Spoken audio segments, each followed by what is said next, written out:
কিয়ামতের ওই কঠিন ময়দানে 7 শ্রেণীর ব্যক্তিকে রব্বুল আলামিন তার আরশের নিচে ছায়া দিবেন। তার মধ্যে প্রথম শ্রেণীর ব্যক্তি হলো ইমামুন আদিল, যে ইনসাফের সাথে বিচার করে, যে জাস্টিস সমাজে সার্ভ করে, যে সুশাসন নিশ্চিত করে, ওই ইমামুন আদিল। আদিল শব্দটা বুঝছেন না? ইন্নাল্লাহা ইয়া'মুরু বিল আদল, পাইছেন? আদিল।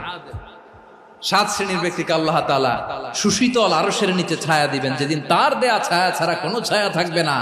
এর প্রথম হচ্ছে ইমামুন আদিল, ন্যায়পরায়ণ শাসক। চিল্লায় বলেন সুবহানাল্লাহ। আবার বিশ্বনবী বললেন, ইন্নাল মুকসিতিনা ইনদাল্লাহি আলা মানাবিরা মিন নূর আন ইয়ামিনির রহমান। কিয়ামতের দিন যারা ন্যায় পরায়ণ হিসেবে আল্লাহর সামনে দাঁড়াবে, কিয়ামতের দিন রব্বুল আলামিন তার আরশের ডান দিকে ওই ন্যায় পরায়ণ লোকদের জন্য আরশের ডান দিকে একটা